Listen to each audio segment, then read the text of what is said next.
Hi, everybody. Welcome to this episode of The Coaches Are In. In this web series, I interview other coaches about leadership and leadership communication topics. And today, I'm super pleased to have my colleague and friend, Bryan Lemos, here.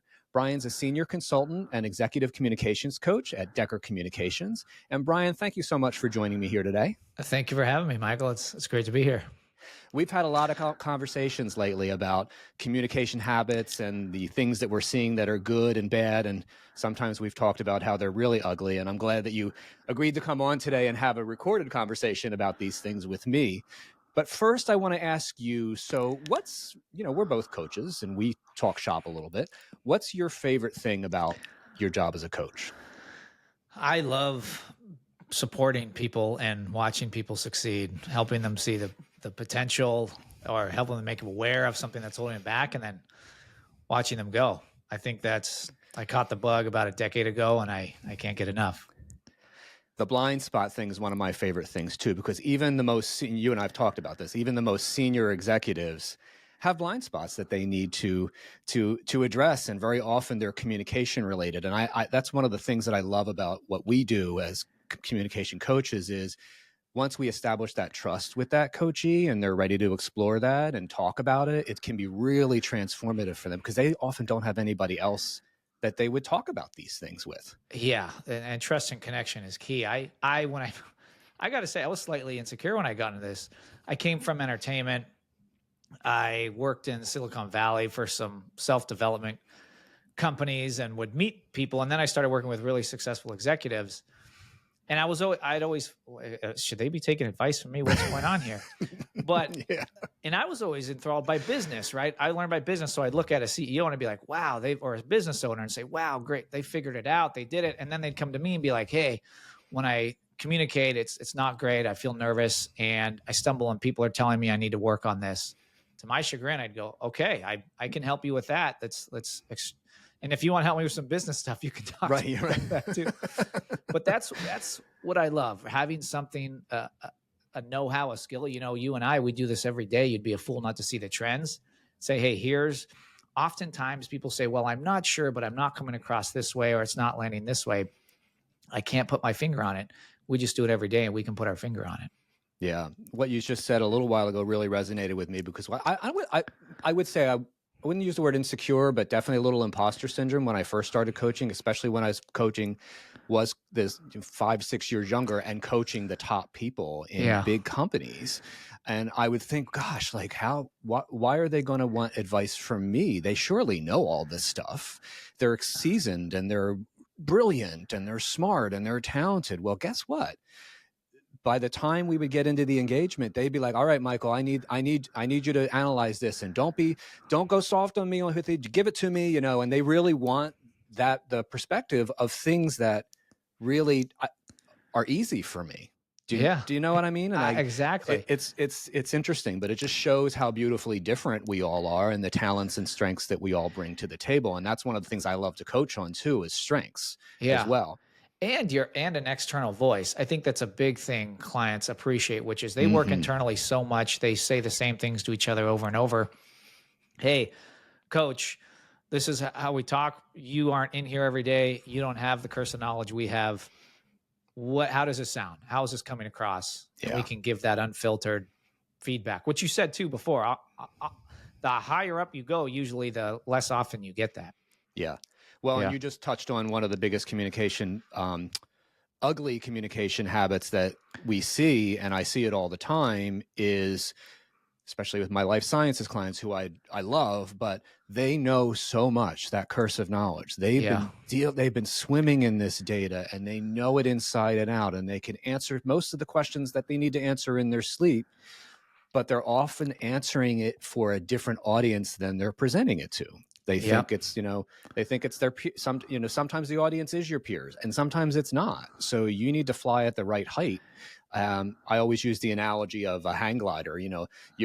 Think about where you are and where your audience is. You need to dip down a little bit, not dumb down, but just make it more audience centric and audience appropriate. And very often I'm the outside ears and eyes that come in and see that they're doing that. They often don't, the teams don't see that they're even doing it.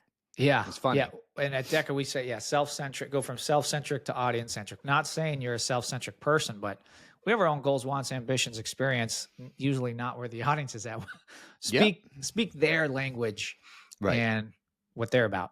Yeah. Conv, I always say, be you, but craft your communication for them. Yeah. So, and then that audience It's centric hard mindset. too. So It's it hard. is. Yeah. It's hard with the curse of knowledge. What is it like?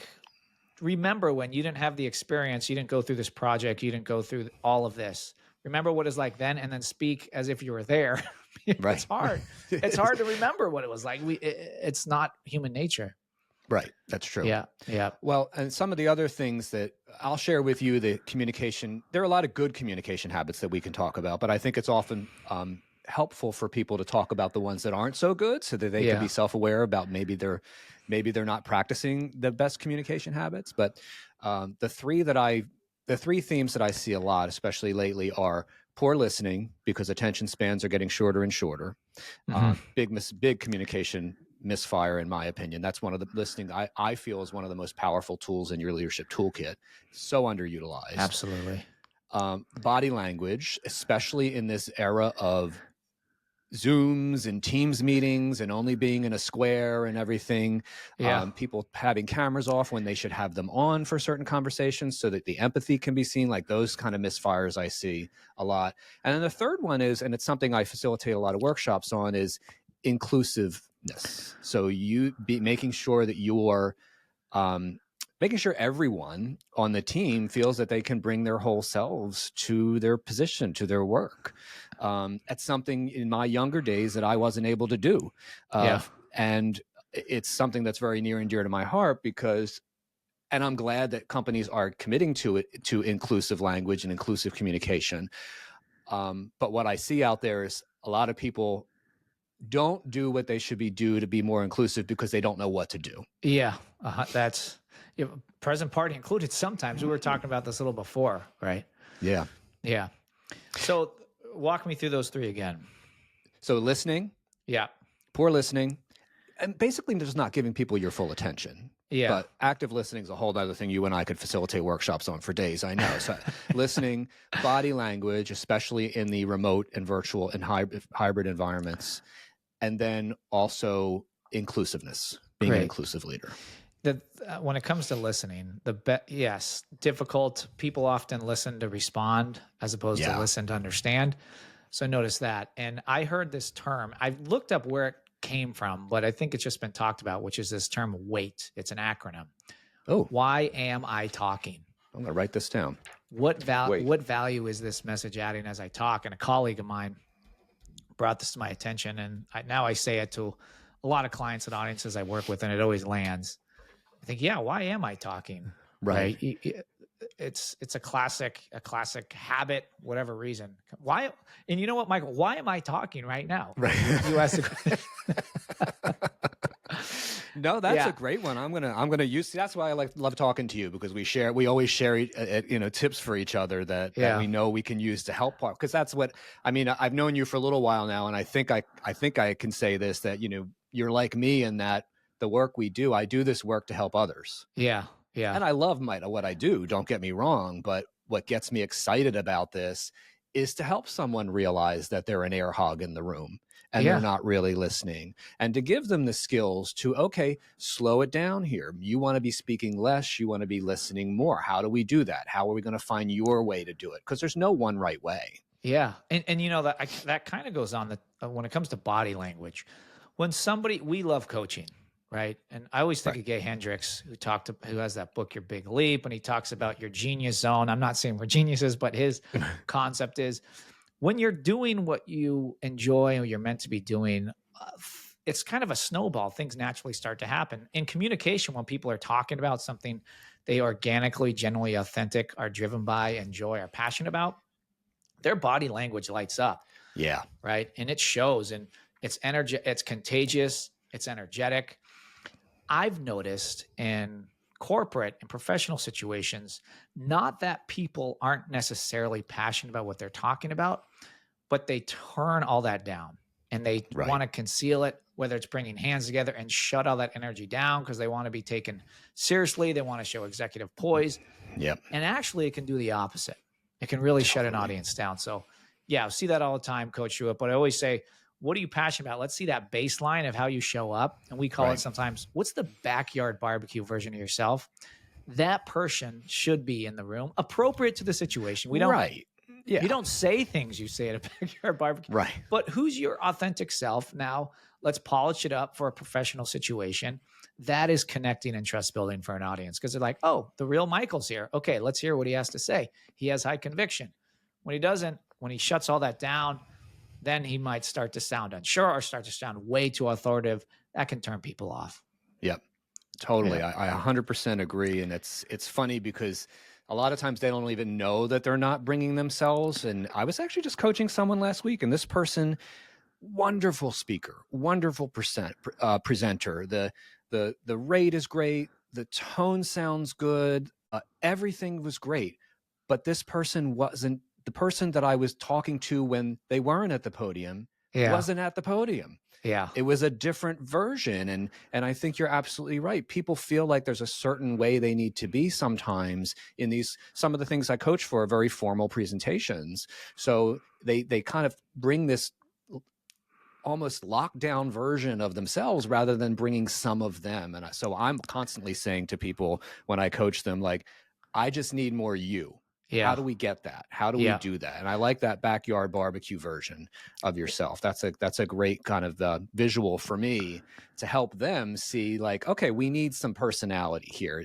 We need to feel like this is another genuine, authentic human that I'm communicating with, because it matters. Yeah, out of the gates, and definitely out of the gates. I had a coach, it was a CEO of a company and also a coach I worked with, and he always said, connect first, send second. Like going to the airport, if you want to send a message in an email, you have to connect to their Wi-Fi. Connect first, send second. Because if you're somebody different and you haven't connected with the audience and you're trying to deliver this important message, nobody's ears are open until they feel like, oh, Michael, okay, I like him. I'm connected with him, likability factor. He's speaking my language. What do you have to say, Michael? But until that happens, it's kind of you're rolling the dice a bit. Yeah. So a lot of what we're talking about in my mind is a lot of it's boiling down to presence, really, your executive and your leadership presence. And that term, I mean, again, you and I can do workshops on these topics as well, but that term is kind of thrown around. I don't know if you see it, but I often get people who contact me who want to coach, and they're saying to me, I'm told I need better presence. Yeah. And nobody knows what it that means. That's the hardest part. I don't know if you experience this. I don't know if we've talked about this, but I was talking to a client today and she said, I'm being told A, B, C, and it's actually making me more nervous because I know how they feel, but I don't know what to do about it. Right. I don't know what that means. And so they're guessing all along. And we come along and we say, okay, tell us, let's see it. All right. And then we can prescribe and say, here's repeatable, no room for interpretation, what to do. Yeah. I love that. I love it when that happens, because I don't know how you feel, and I can be I'm a self-confident guy, and I hope this doesn't sound arrogant, because sometimes I can come off that way because I'm self-confident. But yeah, it's when someone comes to me like that, that is so, I know I'm going to help them. Yeah. I know it, and I love that feeling. I know there's going to be work to figure it out. Yeah. And if they're willing to commit to the coaching process, I know we'll get there, and that they will be a better, enhanced version of their authentic self by the end. Yes. That's what I love about coaching. Yeah, I love it. And then one of my favorite stories, I was working with this woman. She's a CTO of a very large firm, and she had to go give this big talk to 3,000 people and was terrified and had gotten some feedback about yada, yada, yada. We worked on it, and the exact same thing happened. She's talking to me. I go, all right, great. I knew she was going to put in the work. I know what we have to do here. She went out there, nailed it, had one of the best scores of the whole conference. Awesome. And now is sought after. They ask her to speak every week because it was so the stories like that. That's why I love coaching. It's watching people grow into what we see, and maybe, and I'm into psychology a bit, but maybe I kind of came up that I was a little bit of a late bloomer, and like, I know I have it, but I don't know what to do. And I had a couple coaches who said, hey, this, and this. And I went, things just started to go boom. Yep. I went, wow, I wish I would have had that 10 years ago. Yep. So it's a great feeling. Yeah. Yeah. Awesome. Well, listen, Bryan, we're going to wrap things up here today. First, I want to thank you so much for coming on and sharing your thoughts and tips and advice for the folks who watch this series online. And before we go, though, why don't you tell folks about how they can learn more about you or get in touch with you?